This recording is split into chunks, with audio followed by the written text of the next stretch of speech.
Alison says, if they trace the nerve agent back to the only factory in Russia that produces it, along with the fact that Putin is the only one that can sanction this kind of mission, then okay, it's Russia. But the thing is, even then, what do we do about it? Sanctions and posturing is not the way to go.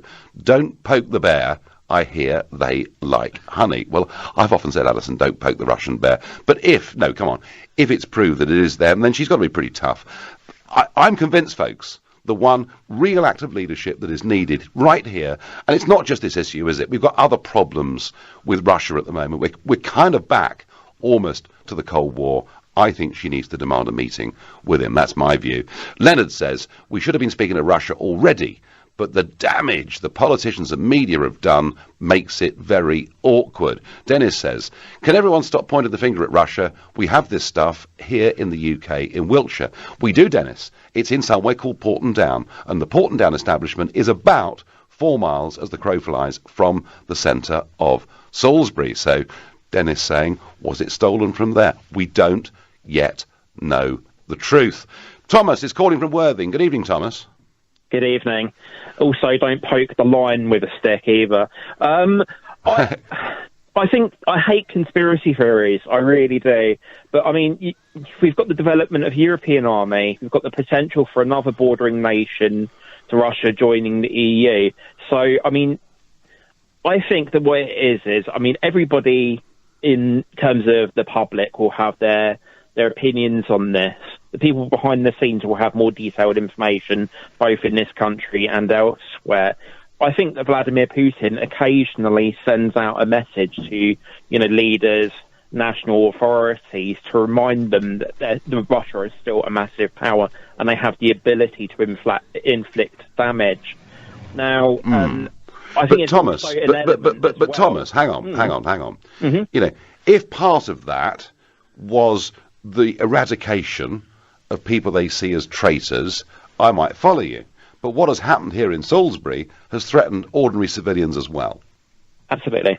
Yeah, I think it's also a timely reminder from Vladimir Putin's point of view to other Russian nationals who might be working in, spy circles, security, whatever, that, their lives will never be the same again if they decide to opt out to the other side. Yes. I think there's not an element there. Just to respond to what happened in Parliament earlier, this is one of the rare occasions, possibly the first occasion, where I actually agree with Theresa May.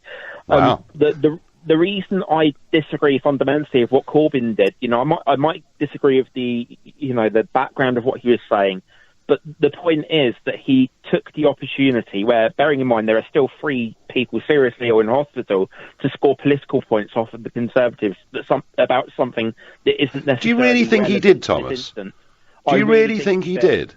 I really think he did, and I think it is absolutely disgraceful. And again, one of these rare occasions where I agree with somebody that I nearly always disagree with. I thought Yvette Cooper was absolutely spot on in her response.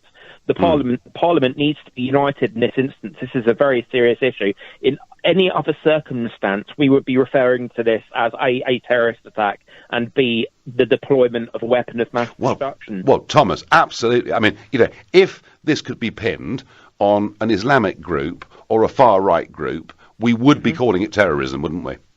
Absolutely. And why aren't we using that language now? I mean, we're not. Russia is a massive threat to Europe and the world, and Vladimir Putin is going to want to remind people of that fact. And, we need to start having a debate about what we can do. I mean, from my point of view, I think we need to start kicking out diplomats. I think we also need to withdraw from the World Cup and encourage other nations to do the same. Yes, Thomas, can you imagine?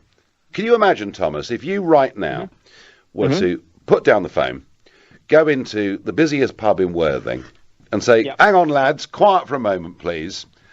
Who will support my idea that we're going to withdraw England from the World Cup? What kind of response do you reckon you'd get? I think I would put it maybe slightly differently. I'd say what's more important, a football match or protecting UK nationals from possible weapon of mass destruction. And I agree with what's been said before, weapons of mass destruction, 30 minutes, blah, blah, blah, blah. But the reality is it has happened on UK soil, so there is evidence.